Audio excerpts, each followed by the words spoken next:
Here's little Robert Kiyosaki. He has two fathers. One of them has a PhD, the other never finished 8th grade. Both earn substantial incomes, yet one always struggles financially, while the other is going to become one of the richest men in Hawaii. One is going to die leaving tens of millions of dollars to his family. The other is going to leave bills to be paid. The problem with financial education is that it isn't taught in schools, so the family decides to teach it. Now the problem with this is that unless your parents are in the top 1%, they are going to teach you how to be poor. Not because they don't love you, they just don't know what they're teaching, and they don't read books like Rich Dad, Poor Dad. My story is very similar. I was taught how to be poor. Then I went to the Air Force Academy and studied economics and took accounting and investing classes. I did complicated regressions on economic data and balanced complex balance sheets. Yet I've received more pragmatic advice by reading a single book from Kiyosaki than I did by taking 4 years of complicated classes. I never had a rich dad, but I have many rich dads now. Klassen, Kiyosaki, Hill, DeMarco, the list goes on. So if you weren't born in the top 1%, let's learn from Kiyosaki, who learned from his rich dad. You have to know these two words, assets and liabilities. Now, forget what you might have learned in your accounting classes. We're going to define them in very simple terms. An asset is anything that puts money in your pocket. A liability is anything that takes money from your pocket. Anything can be an asset or a liability. If you own a house and it eats $1,000 a month, then it's a liability. If you own a house and it brings in $1,000 a month, then it's an asset. Assets are things like businesses, real estate, paper assets, things like stocks and bonds. Here's why knowing this distinction is so important. Really try to focus on this. The poor only have expenses. The rich buy assets. And the middle class buy liabilities that they think are assets. After graduating, if I had followed everybody's advice, I would have gotten a job which increases my income, but there are so many problems with that. As I got my job, my girlfriend and I would have moved into a bigger house. We would have gotten a BMW in addition to our Mustang. I would have bought the iPhone 6. The problem with all of this is that I would think I was acquiring assets while I was actually acquiring liabilities.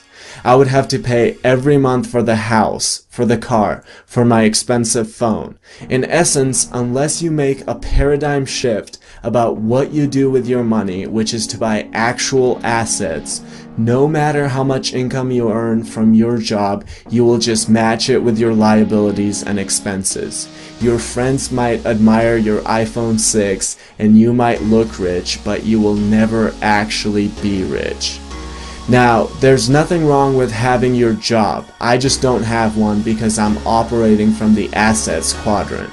But if you are following the standard narrative of going to school and getting a job, chances are you're acquiring liabilities which you think are assets. That is the problem. So keep your job, but make sure what you earn goes mostly towards real assets rather than liabilities that seem like assets. And yes, eventually when you acquire enough assets, you won't need your job either. It absolutely blows my mind how people say, well, what if I lose money with the business, or the real estate, or the paper assets? They don't say the same thing about buying their second enormous TV, which will be worthless in a year and which creates a liability every month. I would rather lose all of my money starting a business than lose it by buying yet another TV I don't need. Even if I lost all my money, the lessons learned from starting a business would be infinitely more valuable than watching Dr. Phil. Here's another problem. It's not how much money you make, it's how much money you keep. If I told you I was going to pay you $1 million a month, but then I took away $999,999, you'd have to be an idiot if you said you were making $1 million. My dad told me, become a doctor and you will be rich. Yet a doctor pays a half or even more of what he earns just to the government. You get taxed when you earn, you get taxed when you spend, you get taxed when you save, and guess what? You get taxed when you die. On the other hand, you could operate from the assets quadrant and pay sometimes 0% in taxes. I have doctor friends who are more financially anxious than my absolutely broke friends. Here's a short history of taxation. Years ago, there was no tax, in Great Britain or in the United States. It amazes me how so many people don't realize this. The government would sometimes collect tax during civil wars and extreme cases, but there was no actual tax. Well, the government realized that the poor and the middle class were idiots. The masses looked up to the idiotic story of Robin Hood and actually admired it. So the government decided it was going to leverage that. It said, hey guys, let's put a tax on the rich so you idiots can get more money from them. Well, of course, all the idiots agreed and voted for it. The problem is that the government's greed grew bigger and bigger until the taxation trickled down to everyone, including the poor. But the rich didn't care. They were too smart for little Robin Hood. They easily found ways to avoid being robbed of their hard-earned money. So it actually hurt the idiots in the end, the poor and the middle class.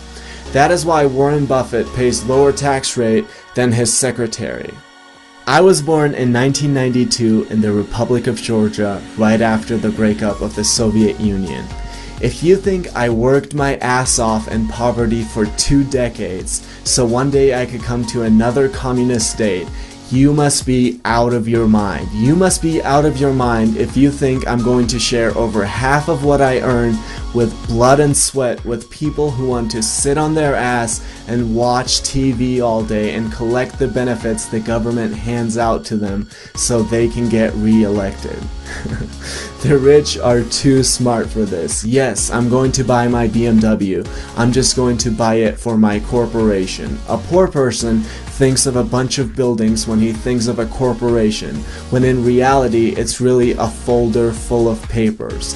A folder full of papers that allows the rich to make all the expenses and then pay the taxes at the end. So the rich will never actually be affected by any of this. It will always come down to the middle and the upper middle class, the people who work the hardest to pay for the benefits of the person with a bag of chips in one hand and a remote in the other.